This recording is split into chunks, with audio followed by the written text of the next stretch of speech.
l'équipe de France a souffert 1000 peines pour venir à bout d'une vaillante Australie lors de son entrée en lice, ce samedi, en Coupe du Monde.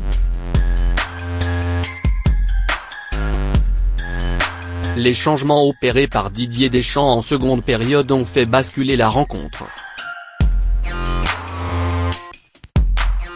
Ce qui a fait la différence dans la laborieuse victoire, 2-1, des Bleus contre l'Australie, ce samedi. La technologie, répondront les mauvaises langues, en référence à l'assistance vidéo ayant permis de siffler le pénalty de l'ouverture du score transformé par Antoine Griezmann, 58e, et à la goal line technology nécessaire à la validation du but de Paul Pogba, 81e.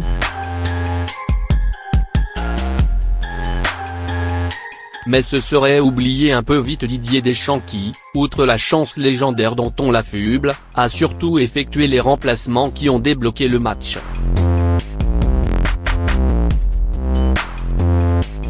Le premier double changement est survenu à la 70e minute, soit 8 minutes après l'assommante égalisation australienne sur pénalty, consécutive à une improbable main de Samuel Umtiti. Au même moment, Nabil Fekir est alors entré en lieu et place d'un Ousmane Dembélé transparent, tandis qu'Olivier Giroud a succédé à Antoine Griezmann. Soit deux changements presque pour poste, mais qui modifient radicalement le paysage en attaque.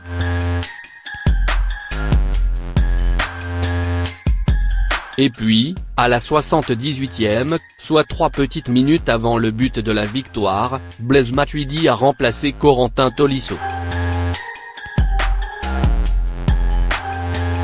C'est ce dernier remplacement qui, précisément, libérera Paul Pogba au milieu, Blaise Matuidi mettant aussitôt un plus gros impact dans l'entrejeu, par sa pugnacité dans ses duels et ses courses hyperactives.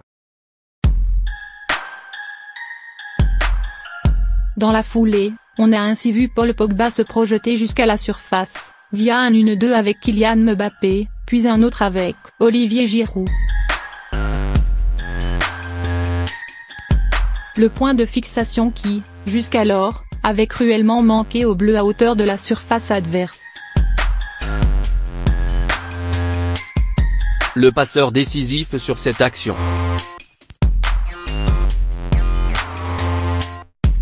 Nabil Fekir, lui, a travaillé dans l'ombre.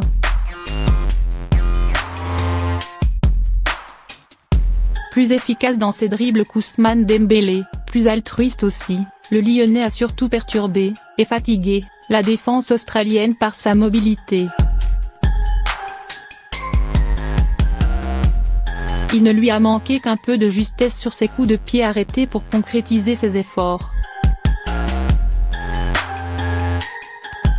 Enfin, il faut noter que le choix de Didier Deschamps de maintenir Kylian Mbappé sur le terrain plutôt que le taulier Antoine Griezmann a aussi pesé lourd, tant le pressing du jeune Parisien jusque dans les derniers instants a, lui aussi, fait transpirer la défense adverse.